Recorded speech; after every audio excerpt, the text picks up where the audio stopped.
السلام عليكم ورحمة الله وبركاته. النهاردة ولتاني مرة هنقول نفس الجدول بتاع الدوري المصري للموسم القادم بعد التغييرات اللي حصلت وإعلان جدول بعض المباريات، والأهم بالنسبة لي واللي دايما بتكلم عنه بعد ما الاتحاد الأفريقي غير المواعيد بتاعته. زي ما قلنا قبل كده إن الاتحاد الأفريقي مواعيده غريبة جدا وعاملة مشاكل كتيرة جدا، وبعض الماتشات هتتلعب ساعة بطولة الانتركونتيننتال.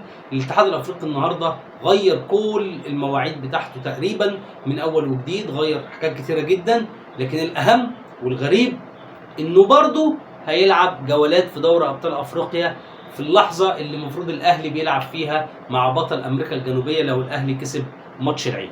فالاتحاد الافريقي حتى بعد تغييراته عمل حاجه برضه غريبه جدا. المهم تعالى عشان مش عايز اطول النهارده كتير، هقول لك بسرعه شديده جدا جدول الدوري الموسم القادم هيبقى عامل ازاي، وكمان هنحط فيه بطولات كتيره حتى ملهاش مواعيد قبل كده ما اتكلمناش عنها، ان شاء الله نحط لها مواعيد زي الافرو الاسيوي وزي السوبر المصري السعودي. يعني في بطولات كتير جدا ممكن كمان نحطها، وخاصه ان بعد ما الدوري المصري الدور الثاني بقى صغير وفر علينا اوقات كتيره جدا ومواعيد كتيره نقدر نحط فيها ماتشات اكتر، بالذات يعني المسابقات التسويقيه الخارجيه.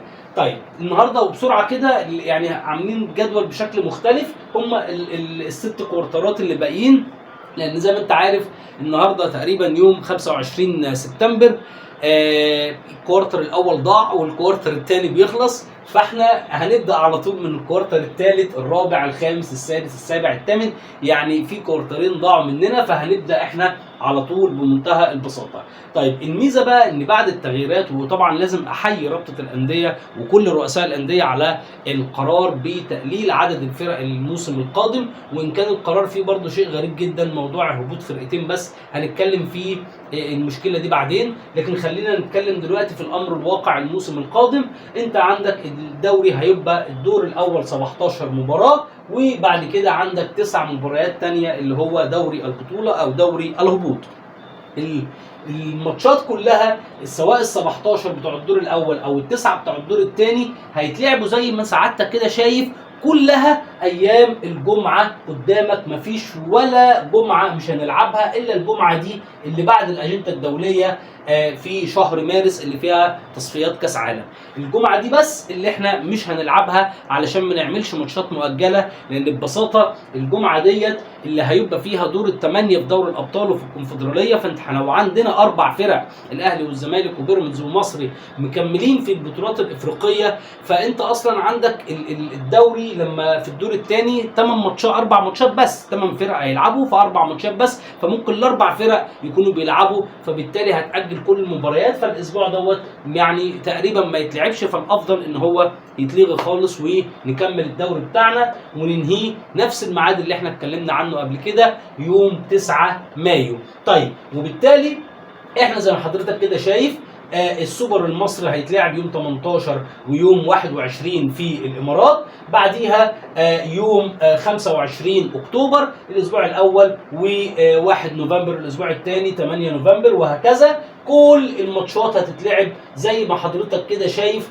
ورا بعض من غير ما احط لك مواعيد ولا اقول لك ده يوم ايه او يوم ايه. كل ماتشات الجمعه اللي قدام حضرتك فيها ماتشات الدوري المصري الموسم القادم، مفيش اسبوع هيتلعب في وسط الاسبوع. مش هيهمنا ان في ماتشات في بطوله افريقيا، هنعمل مؤجلات عادي دلوقتي وهتشوف المؤجلات هتتوزع ازاي بالقواعد اللي احنا حطيناها قبل كده. ما ينفعش اكتر من 3 مباريات مؤجله، لكن ممكن ان احنا نستغل ما قبل دور الابطال او ما بعده، يعني الفريق يلعب قبل ما يسافر او بعد ما يجي مباشره عشان ما نعملش لخبطه في المباريات المؤجله. وكمان ممكن نستفيد ببعض المباريات المؤجله بالذات للاهلي في البطولات الكتير السنه الجايه، ان احنا نلعب الكاس وكاس الرابطه زي ما اتكلمنا قبل كده. فحضرتك بمنتهى البساطه الاسبوع الاول والثاني والثالث وهكذا هينتهي الدور الاول في الدوري المصري اللي هو الاسبوع ال 17 هينتهي يوم اعتقد 24 فبراير الشهر السنه اللي جايه، يوم 24 فبراير ده هيبقى انتهاء الدور الاول من الدوري المصري، اللي هو الماتشات كلها او ال 18 فريق اللي هيلعبوا بعض.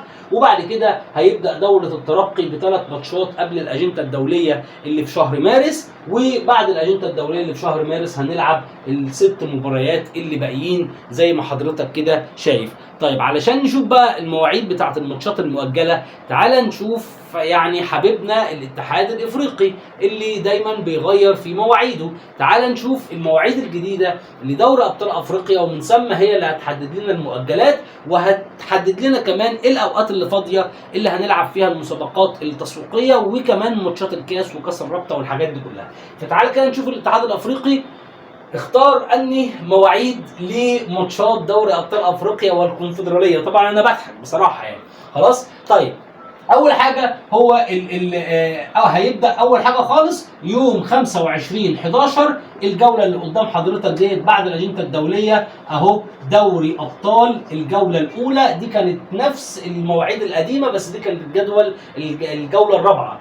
بعد كده بعديها ب 10 ايام هيلعب برضو دوري ابطال الجوله الثانيه، بعديها دوري ابطال الجوله الثالثه ده اللي هو يوم 13/12 اليوم اللي فيه نهائي كاس العالم للانديه، او يعني اليوم اللي فيه قبل النهائي وبعديها بيومين يوم الاحد النهائي. فطبعا ده الميعاد اللي احنا اتكلمنا عنه قبل كده وقلنا ميعاد غريب جدا. طيب بعد كده اختاروا الميعاد دوت دوري ابطال الجوله الرابعه، ودوري ابطال الجوله الخامسه، دوري ابطال الجوله السادسه. طيب تعالى كده نشوف. هو اول حاجه الميعاد دوت يوم 3 و4 واتكلمنا عنها قبل كده، ده اول حاجه غريبه. ثم الميعاد الثاني الغريب يوم 13/12 اللي فيه نهائي كاس العالم للانديه، الاهلي وريال مدريد يعني ان شاء الله، او الاهلي وبطل امريكا الجنوبيه. ده حاجه غريبه زي ما اتفقنا. وبالتالي هيختار الميعاد بعديها باسبوعين مؤجل دوري ابطال الجوله الخامسه او الجوله الثالثه انا اسف للاهلي بعديها باسبوعين بالظبط. طيب هتعمل مشكله ثانيه، ان الاهلي هنا هيلعب 4 ماتشات دوري ابطال في 4 ايام جمعه ورا بعض. خلاص طب دي ايه مشكلتها؟ مشكلتها سفر اجهاد، مشكلتها ان انا بلعب 4 ماتشات. فاكر لما كنت بقول لك ما ينفعش العب تصفيات 4 ماتشات في مره واحده؟ الاهلي هنا هيلعب خلال 21 يوم 4 ماتشات في دوري الابطال، يعني زي ما اتفقنا لو لعيب جاله شد مش معاك في ماتشات المجموعات كلها، وده طبعا ما فيهاش اي نوع من العداله. طيب تعال نكمل مع الاتحاد الافريقي. الاتحاد الافريقي بقى، ودي الحاجه الجميله، انه اعلن مواعيد بطوله التشان اللي هي كاس افريقيا للمحليين. اعلنها يعني بشكل مفاجئ كده، وقال لك هتتلعب في اوغندا وكينيا وتنزانيا. طبعا كانت مختارينها وهكذا، لكن ما كانش ميعاد نهائي. لكن هو اختار الميعاد النهائي، هتبدا يوم 1 فبراير وهتنتهي يوم 28 في فبراير السنه الجايه سنه 2025. وبالتالي كل الايام ديت ما فيهاش اي مواعيد لدوري ابطال افريقيا او اي حاجه، لان فيها بطوله للتشان. طيب بعد كده بعد الاجنده الدوليه اللي هو عاملها اللي موجوده في شهر مارس، هيلعب دوري ابطال دور الثمانية ذهاب دور الثمانية، بعدها باسبوع دوري ابطال اياب الثمانية، هيسيب اسبوع ويلعب دوري ابطال ذهاب الاربعة، وبعدها مباشرة دوري ابطال اياب الاربعة. وطبعا هنا ذهاب نهائي الكونفدرالية، وهنا اياب نهائي الكونفدرالية، وذهاب نهائي دوري الابطال، وهنا نهائي دوري الابطال. اللي قدامك ديت مواعيد السنه الجايه الجديده اللي اعلنها الاتحاد الافريقي لكره القدم بالتغييرات اللي عملها. خد ال3 جولات اللي كان هيلعبهم في الكوارتر الثالث بعد السوبر المصري في الامارات، وخدهم وحطهم هنا في شهر 1. تمام كده. وهيأجل زي ما اتفقنا الماتش ده للاهلي لو هيلعب فيه كاس العالم للانديه او الانتركونتيننتال، هيلعبوا هنا بعديها باسبوعين.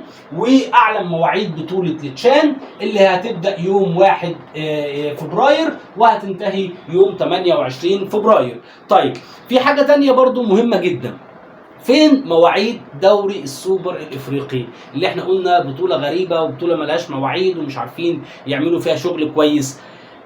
طبعا واضح ان ما لهاش مواعيد، والكلام اللي اتقال ان هي هتتلعب السنه الجايه في سبتمبر، يعني في موسم 25 26، الموسم اللي هو فيه كاس عالم وفي كاس افريقيه، يعني الموسم هيبقى اصعب كتير من اللي احنا بنتكلم فيه ده.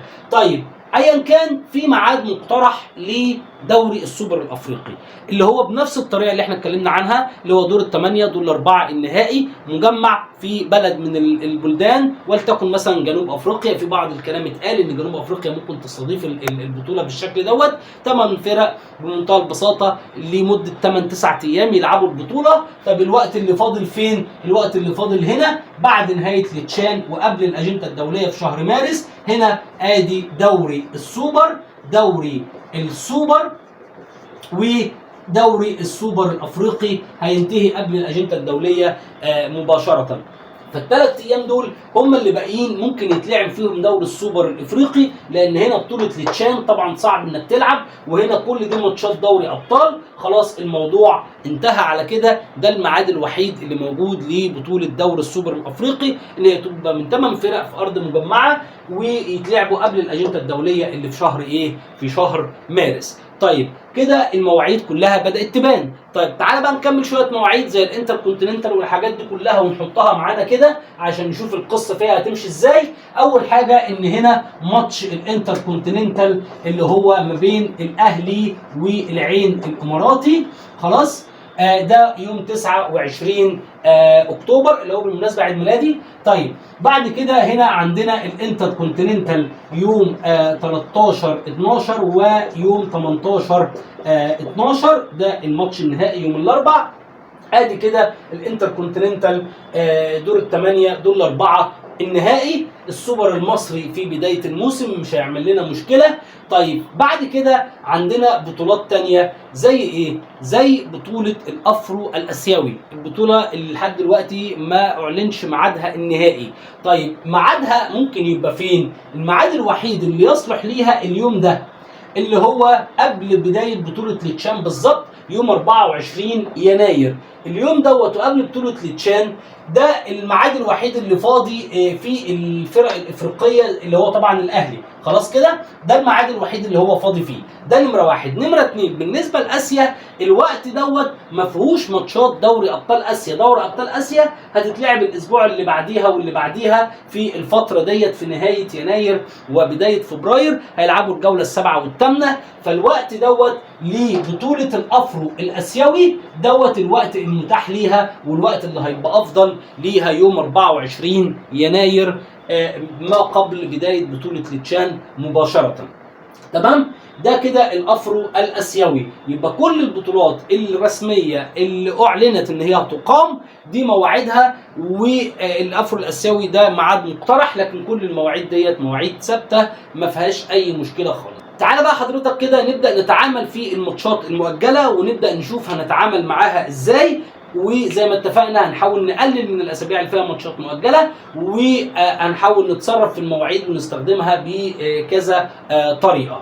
طيب انا عايز بس افكرك بحاجه قبل ما نشوف القصه ديت. فاكر لما قلنا الكوارتر 4 و3 في نص الاسبوع، الاولاني والثالث بيبقوا دور الابطال، واللي في النص بيبقى فاضي لمباريات الكؤوس او مباريات تسويقيه. هنا بص الاتحاد الدولي عمل ايه؟ اختار الميعاد ده بالتحديد للانتر كونتيننتال اللي هو الميعاد اللي في النص. هنا في دوري ابطال وهنا دوري ابطال، ده الميعاد اللي فاضي. فاكر لما قلت لحضرتك كده بيبقى دايما هو ده الميعاد اللي ايه؟ اللي فاضي، اللي هو يوم الثلاث الثاني من كل كوارتر. ده بيبقى ماتشات الكؤوس او مباريات تسويقيه، فعشان كده حطوا الانتر كونتيننتال. انا بس حبيت اوريك الجداول اللي احنا عملناها والشكل اللي احنا عملناه هو المطبق بنفس الشكل بنفس الطريقه بنفس الفلسفه، مفيش تغييرات كتيره بتحصل فيها.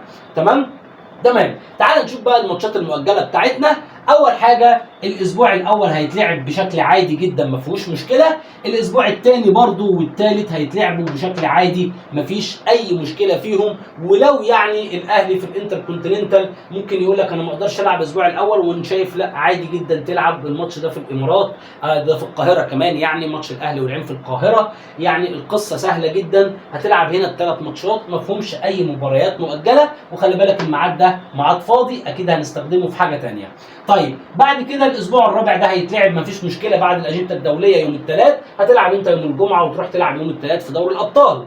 بعد كده هترجع تلعب الاسبوع الخامس عادي جدا يوم السبت مثلا، فما فيش اي مشكله خالص. طيب هنا بقى تبدا تظهر المشكله، الجوله الثانيه مع الاسبوع السادس يوم الجمعه، فلازم يبقى في مباراه مؤجله هيلعبها زي ما اتفقنا قبل ما يسافر، يعني الاهلي وبيراميدز وكل الناس المشاركه هيلعبوا الاسبوع الخامس والسادس ورا بعض مباشره ما بين الجوله الاولى والثانيه في النص هنا. طب في حاجه ثانيه برضو استفاده، ان الجوله الاولى والثانيه لازم واحده بره وواحده جوه، والثالثه والرابعه واحده بره وواحده جوه، والخامسه والسادسه واحده بره وواحده جوه. فهنا الجوله الاولى والثانيه في دوري الابطال لازم واحده بره وواحده جوه، فالفريق هنا هيقدر يلعب، لان انت لما السفر سواء قبل او بعد ليك 4 ايام، لكن لو انت في مصر ليك 3 ايام حتى لو انت الماتش يعني بتاع افريقيا اللي بعديها. فهنا هتلعب الجوله الخامسه وهتلعب الجوله السادسه والاسبوع يكمل قبل ماتشات دوري الابطال، كده احنا ماشيين مفيش اي ماتشات مؤجله. هنا بقى حضرتك الاسبوع السابع ده اول اسبوع هيبقى فيه ماتشات مؤجله، وافتكروا كويس لان فيه دوري ابطال وكونفدراليه الجوله الثالثه، وفي نفس الوقت فيه الانتركونتيننتال، فالدنيا فيه صعبه جدا، فالاسبوع دوت هيبقى مؤجل ولكل الانديه اللي بتشارك في دوري الابطال او الكونفدراليه. علشان لو خدت بالك هنا حتى لو فريق بيلعب في الكونفدراليه مش الاهلي لعب ماتش 2 3 4 5 ورا بعض، فلازم ان انا اريحه الماتش دوت ويروح يلعب الجوله السادسه الجوله الثالثه في دوري الابطال مريح. ما بحبش فريق يلعب اكتر من 5 ماتشات ورا بعض، 6 دي تبقى كتير جدا، جمعه 3 جمعه 3 دي صعبه قوي، 5 اخر حاجه ولازم يريح اسبوع ويبدا انه يكمل تاني. فهنا كل الماتشات هنا ادي الاسبوع دوت نعمل عليه اكس كده، خليك معايا فيه خلاص. طيب بعد كده الاسبوع الثامن هيتلعب عادي جدا يوم الجمعه والسبت او الخميس والجمعه والسبت، وبعديها الاهلي عنده ماتش مؤجل بتاع الجوله الثالثه. طيب هيبقى موجود ساعه الاسبوع التاسع من الدوري، الاهلي نفس النظام في 10 ايام ما بين الانتركونتيننتال اللي هي هتبقى في قطر وما بين الجوله الثالثه، هيلعب هنا الاسبوع الثامن في الدوري والاسبوع التاسع عادي جدا ما فيهاش اي مشكله. بعد كده الحته بقى الصعبه جدا في الجدول، ان في 3 ماتشات دوري ابطال افريقيا ورا بعض او كونفدراليه او كل الكلام دوت. هنيجي هنا الاهلي الوحيد اللي لعب الجوله الثالثه، لكن كل الانديه هنا مريحه، فكل الانديه هتلعب هنا المؤجل بتاع الاسبوع العاشر ساعه الجوله الرابعه قبل ما يسافروا. الاهلي الوحيد اللي هيبقى عنده اختيار ان يلعب قبل ما يسافر للجوله الرابعه او بعد ما يجي، وان كنت افضل ان هو يعني يلعب بعد ما يجي، ده الافضل يعني خلاص. وان كان الجوله الثالثه والرابعه مع نفس الفريق ماتش بره وماتش جوه، انت ممكن تلعب في النص عادي، بس خلي الاهلي هنا يريح علشان يلعب بعديها المؤجل بتاع الجوله الاسبوع العاشر من الدوري. طيب بعد كده الاسبوعين دول احنا هنأجل الاسبوع ده كله زي الاسبوع السابع خلاص، وهنيجي عند الاسبوع ال12 مع الجوله السادسه تتلعب مؤجلاتها اما قبل او بعد. طيب استفدنا ايه؟ استفدنا ان الانديه هنا هتريح خلاص ما عدا الاهلي هيريح هنا، والاسبوع دوت هنأجله كل الناس عشان ما يبقاش فيه ماتش مؤجل من الاسبوع الخامس والسادس والسابع والكلام ده، لا هنوحد الماتشات المؤجله وكل الانديه تبص على الاسبوع ال12 تلعب المؤجل بتاعها اما قبل او اما بعد. كده عندنا الاسبوع السابع والاسبوع ال11 هم اللي فيهم بس مباريات مؤجله، والجدول ماشي مفيش اي مشكله، وزي ما اتفقنا 5 بيريح بيلعب هنا 5 ويريح او زي اللي احنا ماشيين عليها بالظبط خلاص. طيب حاجه بعد كده بقى هنا الافرو الاسيوي للاهلي، يعني الاهلي فقط لا غير هيتاجل له الاسبوع ال13. كده عندنا 3 ماتشات مؤجله الاسبوع السابع وال11 وال13 بمنتهى البساطه. ادي هنلعب هنا مؤجل الاسبوع السابع وهنا هيبقى مؤجل الاسبوع ال11، وهنا مؤجل الاسبوع ال13. ثلاث تلاتات ورا بعض اثناء بطوله التشان. يبقى هنا وصلنا للاسبوع ال15، وبعديه مباشره هنلعب اخر مباراه مؤجله لينا عشان نلعب الاسبوع ال16 وال17 اللي هو يوم 21 فبراير. الاسبوع ال17 اللي هو نهايه الدور الاول وما قبل تقسيم الدوري الى دوري بطوله ودوري الهبوط. وفي كم حاجه بس عن دوري البطوله ودوري الهبوط عايز اقولهم، ان معنى 9 فرق اولا رقم فردي ده حاجه غريبه، لان هيبقى في 8 فرق بس هيلعبوا في كل اسبوع وفريق هيريح، يعني كل اسبوع في الدوري عندنا فيه فريق مريح. حتى في الاسبوع الاخير اللي هو المفروض كل الماتشات في وقت واحد عشان تكافؤ الفرص هيبقى فيه فريق لاعب ماتشاته بدري. ده برده حاجه غريبه. الحاجه الاهم بالنسبه لي في التنظيم، خلاص ده بالنسبه لي امر واقع، ان احنا عندنا 8 فرق بس هيلعبوا فريق مريح، يعني 4 ماتشات. فانا ما ينفعش اعمل ماتشات مؤجله كتير، ده نمره واحد. ما ينفعش العب الاسبوع على اكتر من يومين 3 باقصى تقدير. ده معناه ان انا مثلا لما اجي هنا زي ما قلت لحضرتك ان هنا بلغي الاسبوع كله علشان ما اعملش ماتشات مؤجله. يعني ال4 ماتشات هيفرضوا علينا بعض الحاجات كده واحنا بنعمل الجدول. بس قبل ما نعمل الجدول وقبل ما نتكلم في القصه ديت، عايزين نشوف دوري السوبر الافريقي لو اتلعب. لو دوري السوبر الافريقي اتلعب هنا هيبقى عندنا ماتشات مؤجله للاهلي، خلاص فريق واحد، فممكن نلعب ال3 ماتشات. بس احنا برضو مش هنعمل كده ان شاء الله، وهتتلعب الماتشات كلها في وقت واحد. طب ازاي؟ الاسبوع الاول هيتلعب مفيش اي مشكله خالص، عادي جدا اهو، اللي هو مع نهائي التشان، خلاص. طب الاسبوع الثاني اللي مع دوري السوبر الافريقي سهله جدا، الاهلي يلعب قبليها، لان الاهلي هنا هيبقى مريح والدنيا حلوه، فما فيش مشكله خالص انه يلعب قبل ما يسافر الاسبوع الثاني من الدوري. طب الاسبوع الثالث الاهلي هيبقى هو الفريق مش هيلعب. يعني وانا بختار القرعه كده بتاع الدوري البطوله، اختار الاهلي لو دوري السوبر الافريقي اتلعب ان هو هيبقى الفريق في الجوله الثالثه او الاسبوع الثالث هو اللي مريح، خلاص. وانا عامل الجدول هنا وطلع معايا رقم 6، يعني هو اللي مريح في الاسبوع الثالث، خلاص كده. فهنا هستفيد ان انا هلعب ماتش الدوري، هلعب ال4 ماتشات والاهلي هو اللي مريح. هنا الاهلي هيلعب معايا الماتشين، فانا كده ما اتاذيتش، ما حصليش اي حاجه خالص، والاهلي هيروح يلعب ال3 ماتشات، مفيش اي مشكله بالنسبه لي. طيب بعد كده هلعب الاسبوع الرابع هنا، والخامس والسادس والسابع الثامن التاسع، مفيش مشكله. طب هنا في ماتشات مؤجله. طيب هنا الاهلي او اي فريق اللي يلعب قبل لا يلعب ايه بعد، وان كنت انا افضل انه يلعب بعد، علشان ما بين ذهاب واياب دور الابطال الفرق المصريه انا بحب ان هي تبقى مريحه ما بين ذهاب واياب دور ال8 وذهاب واياب دور ال4، وبالتالي الماتش المؤجل ده هيتلعب بتاع ذهاب دور ال4 قبل ما يسافر. يعني الفرق هتلعب ذهاب واياب دور ال8 ورا بعض، وهيرجعوا يلعبوا 3 ماتشات في الدوري الاسبوع الرابع والخامس والسادس. بعد كده يروحوا يلعبوا ماتشين دوري الابطال دور ال4 ورا بعض، ولما يرجعوا يلعبوا مؤجل السابع، يلعبوا الثامن والتاسع، وهنا عندنا ميعاد لمؤجل احتياطي. يبقى احنا هنا خلينا الانديه قبل وبعد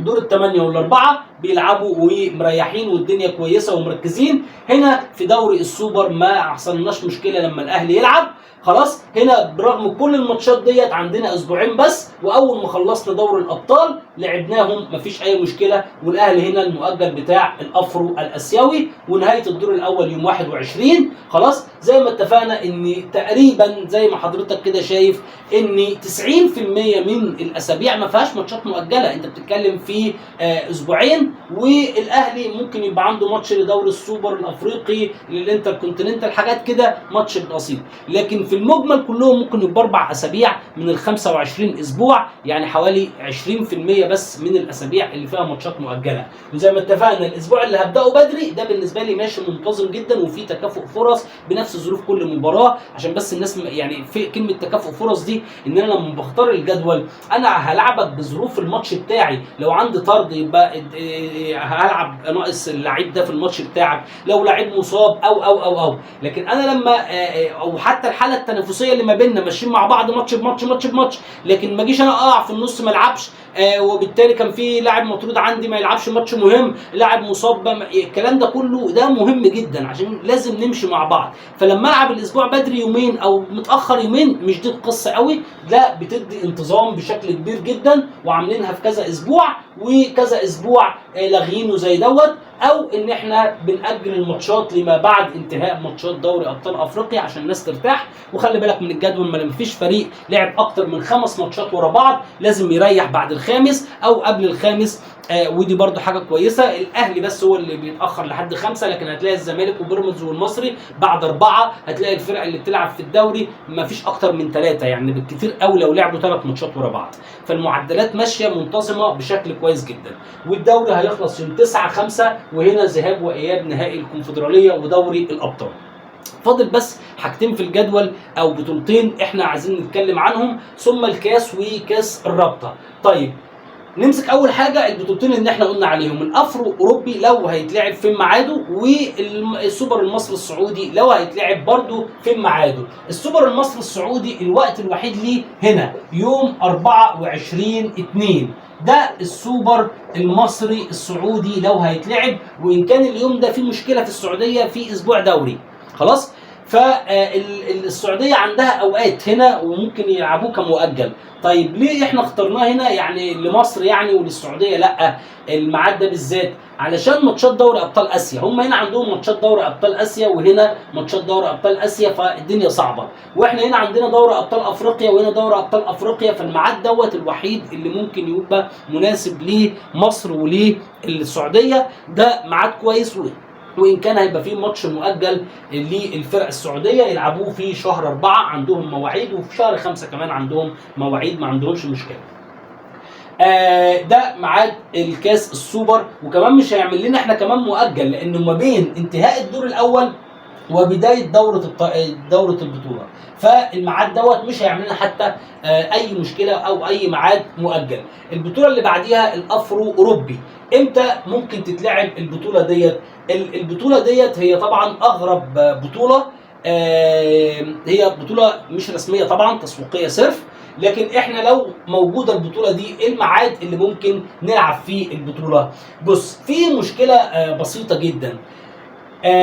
هنا في دوري السوبر الاسباني خلاص، اليوم ده واليوم ده يوم 8 و12 يناير في الوقت دوت خلاص. فالميعاد الوحيد الميعاد ده كأس السوبر الأوروبي الإفريقي أو الأفرو أوروبي.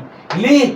لأن هنا ريال مدريد اللي هو بطل أوروبا يعني هيبقى موجود أصلا في السعودية، موجود في المنطقة العربية خلاص، فهيلعب هنا السوبر الأسباني، قبليها مباشرة يلعب السوبر المصري أو السوبر الأفرو اوروبي، وهو سوبر مصري اهلي او زمالك يعني، هيلعبوا ان شاء الله ريال مدريد هنا كماتش غير رسمي لكن ماتش مهم تسويقيا يعني في السعوديه، وريال مدريد هيلعب بعديها السوبر الاسباني برضو في السعوديه. فده الميعاد الكويس جدا للبطوله ديت ان هي تتلعب في الوقت ده. طب هتقول لي ده هتعمل هنا مشكله في المباراه المؤجله للاهلي او للزمالك الجوله الرابعه صح كده؟ طيب حلها سهل، حلها حلين. نمره واحد، انا عندي هنا ميعاد مؤجل احتياطي قبل نهايه الدور الاول، اقدر ان انا العب الماتش ده هنا. طيب نمره اتنين، انا عندي هنا اخر ماتش الاهلي بيلعبوا الافرو الاسيوي، خلي بالك لو الزمالك هو اللي هيلعب مش هيلعب الافرو الاسيوي، فساعه مؤجل ال 13 اهو الزمالك يلعب. طب لو الاهلي هو اللي لعب الافرو اوروبي هيلعبوا امتى؟ قلنا ادي مؤجل احتياطي، وهنا ممكن يتضغط. يعني ايه يتضغط؟ يعني بدل ما يلعب جمعه 3 جمعه 3 جمعه، لا جمعه 2 خميس حد 4 سبت وهكذا، نضغط ضغطه نخلص الماتش دوت. فيبقى احنا كده حطينا كمان ميعاد للسوبر الافرو اوروبي، ميعاد مناسب جدا لريال مدريد، ميعاد مناسب للفرق المصريه، وميعاد مناسب كمان تسويقيا، لان الفتره ديت في شهر يناير تقريبا ما فيش كوره في العالم في اول يناير، الكلام ده يوم 7 يناير او 5 يناير او حاجه زي كده خلاص، فما فيش كوره في العالم تماما، فيبقى ماتش ايه تسويقيا ميعاده كويس جدا. طب اخر بقى حاجه، ماتشات الكاس وكاس الرابطه وكل الكلام دوت فين؟ بمنتهى البساطه تعالى نمسك اول حاجه كاس مصر. كاس مصر انت عندك مواعيد كتيره جدا ممكن تستغلها لكاس مصر. اول ميعاد مثلا احنا ممكن نستغله هنا، ادي كاس مصر دور ال 32. هتقول لي الميعاد ده اشمعنى؟ لان الاهلي الوحيد اللي عنده الماتش المؤجل بتاع الجوله الثالثه، فهو الوحيد اللي عنده مؤجل، فالاهلي يلعب المؤجل وبقيه فرق مصر تلعب الكاس لان الاهلي غير مشارك في الكاس. خلاص، ادي ميعاد مناسب جدا بالنسبه للاهلي. الميعاد الثاني اللي هو المؤجل الاسبوع ال 13 بتاع الافرو الاسيوي، ادي الاهلي برضو ما بيلعبش في كاس مصر والاهلي هو اللي هيلعب الافرو الاسيوي، فعندنا هنا كاس مصر دور ال 16 مفيش اي مشكله خالص. طيب بعد كده واثناء دور السوبر الافريقي والاهلي هو اللي بيلعب في دور السوبر الافريقي، فهنلعب هنا كاس مصر. خلاص، وقبليها هنا برضو بالمناسبه كاس مصر قبل الدور السوبر، وهو الاهلي بيلعب المؤجل بتاع الاسبوع الثاني. هنلعب احنا كاس مصر دور الثمانية، والاهلي هو بيلعب في دور السوبر هنلعب احنا كاس مصر دور الاربعة. يبقى استفدنا من ماتشات الاهلي في الانتركونتيننتال وفي الافرو الاسيوي وفي دور السوبر، ولعبنا الاربع ماتشات بتوع الكاس بتوعنا ومفيش اي مشكله خالص. وطبعا نهائي الكاس يعني نكتبه هنا كده في اخر الموسم مفيش اي مشكله وسهل ان شاء الله. طيب بعد كده اخر بطوله عشان نلغي بقى الجدول ده كله، بطوله كاس الرابطه. كاس الرابطه حقيقه الموسم ده كاس الرابطه متفقين ان هي بتتلعب بعد الاجنده الدوليه وكل الكلام دوت. لا، الموسم ده سهل، الموسم ده احنا ممكن نلعب كاس الرابطه باللاعيبه الدوليه وفي الاوقات العاديه جدا، وكده كده الاهلي مش بيشارك فيها، فيعني هنستغل برضو مواعيد الاهلي. يعني الاهلي هنا في الانتركونتيننتال مع العين، احنا ممكن نلعب هنا بمنتهى البساطه كاس الرابطه دور ال 16، لا اما ساعه الاهلي مع العين او الثلاثه اللي بعديها، الميعادين فاضيين بالنسبه لنا مفيش مشكله. ادي كاس الرابطه دور ال 16. بعد كده نشوف مواعيد الاهلي. عندنا هنا الاهلي هو بيلعب في الانتركونتيننتال ساعه ماتش ريال مدريد لو الاهلي وصل النهائي. خلاص، عندنا هنا كاس الرابطه دور الثمانيه. بعد كده تعال نشوف الاهلي بسم الله ما شاء الله يعني مواعيده كتير. خلاص، عندنا هنا ساعة السوبر المصري السعودي هنلعب كاس الرابطة دور الاربعة. طب هتقول لي هنا الاهلي وبيراميدز بطل الكاس، خلاص ما ممكن الاهلي بيراميدز يوصل دور الاربعة في كاس الرابطة مفيش اي مشكلة خالص. خلاص، الاهلي كده كده ما بيلعبش في كاس الرابطة فهيلعب في السوبر المصري السعودي عادي. طب امتى بقى بيراميدز يلعب ماتشه في دور الاربعة في الرابطة؟ بمنتهى البساطة يلعبوا هنا. خلاص، يعني ايه يلعبوا هنا؟ يلعبوا يوم الاحد، يعني هنضغط الاسبوع الدوري ده نخليه الخميس، وبيراميدز يلعب الماتش بتاعه يوم الاحد. الضغطه اللي احنا قلنا عليها بدل ما يلعب جمعه جمعه جمعه، لا احنا هنا ممكن نضغط ونخليه بدل الماتش ده جمعه يلعبوا الخميس ويلعب هنا الحد. ادي ميعاد احتياطي. عندنا هنا ميعاد احتياطي لبيراميدز لو عايز. عندنا بيراميدز ممكن يبقى عارف هو هيلاعب مين، فممكن ادي عندنا ميعاد مؤجل. عندنا هنا يعني ممكن يخرج من الكاس، ممكن يخرج من بطوله افريقيا، فيعني ماتش في دور الاربعه لكاس الرابطه لبيراميدز ممكن نلاقي مواعيده حتى لو بضغطه زي ما اتفقنا هنا. فماتش واحد سهل زي ما اتفقنا، دايما ماتش واحد بيبقى الموضوع سهل، لكن مش 6 7 ماتشات يعني هنلاقي الميعاد ليه. يبقى احنا هنا قدرنا نحط كاس الرابطه في المواعيد اللي الاهلي بيلعب فيها الانتركونتيننتال وبيلعب فيها السوبر المصري السعودي، ونفس النظام كاس مصر حطينا للاهلي ساعه الانتركونتيننتال وساعه الافرو الاسيوي وكل البطولات ديت. خلاص، اعتقد كده الدوري سهل، موسم بسيط جدا ما فيهوش اي مشكله خالص. المعدلات كويسه جدا لكل الانديه، المواعيد واضحه وثابته مش هيبقى فيها لبس. انا شايف ان هو موسم جميل، وقرار كان جميل جدا بتقليل ماتشات الدور الثاني، لكن طبعا القرار كان فيه حاجات غريبه زي ما قلنا في بدايه الحلقه، خاصه هبوط فرقتين دي انا مش فاهمها، يعني هتعمل لنا مشاكل كتير قوي قوي قوي الموسم اللي بعديه، او هيجبرنا الموسم اللي بعديه نلعب بنفس الطريقه الدور الاول كاملا والدور الثاني هو اللي هيبقى مختصر، خاصه ان انت يبقى عندك كاس عالم وكاس افريقيا الاثنين في موسم واحد، واحتمال كاس العرب واحتمال دوري السوبر الافريقي كمان يترحل، فالدنيا ممكن تبقى صعبه جدا جدا في الموسم مش ده اللي جاي اللي هو 25 26. خلصنا. انتظروا حلقه تانية مهمه، والاهم فيها بقى والحلقه اللي جايه ان احنا ان شاء الله عملنا الجدول كامل وقرعه الدوري كامله ال 17 اسبوع والتسع اسابيع، وهنقولها بالاسابيع. خلاص، هختار لك 5 6 اسابيع كده نموذج كده واقول لك بيتعمل ازاي، لان الصعوبه واللي بيقول لك الشركه الالمانيه، طبعا الشركه الالمانيه يعني ايه مش هتعمل اكتر من اللي احنا عملناه، يعني خلينا متفقين. بس في حاجات بقى عشان نبقى ناس صراحه، يعني الموضوع مش الجدول ده بس، الموضوع وانت بتختار كل اسبوع امتى يتلعب، خميس ولا جمعه ولا سبت، مين الفريق اللي يلعب خميس، مين الفريق اللي يلعب جمعه، مين الفريق اللي يلعب سبت. لان احنا مش كل مره هنختار بالصدفه، لا احنا قبل ما نبدا الموسم هنختار ان الاسماعيلي مثلا ماتشاته كلها الخميس اللي على ارضه والساعه 5. طب ده هيفرق؟ طبعا هيفرق جماهيريا، تسويقيا مع الفريق، هيفرق في انتظام ماتشاته. يبقى كل فريق هنختار له ميعاد معين للعب ماتشاته على ارضه ثابت ومحفوظ، وبرضه هتبقى بنسبه 70 75%، يعني ممكن يخرج ماتشين 3 من ايدينا عشان الماتشات المؤجله او حاجات زي كده. خلاص، لكن في المجمل هيبقى من 70 ل 80 ماتش في المية من ماتشات كل فريق على ارضه في نفس الموعد. في حاجات تانية مثلا زي ما ينفعش تحط ساعه ماتشات دوري ابطال افريقيا، ما ينفعش تحط ساعه نهائي بطوله ليتشان، ما ينفعش تحط ساعه الانتر كونتيننتال، ساعه ريال مدريد وبرشلونه، ما هو الناس مش هتتفرج عليك. مش هنحط ساعه دوري ابطال افريقيا، الحاجات دي ساعه حتى الدربيات العربيه، الهلال والنصر او الهلال والاتحاد، لا يبقى الرجاء والوداد.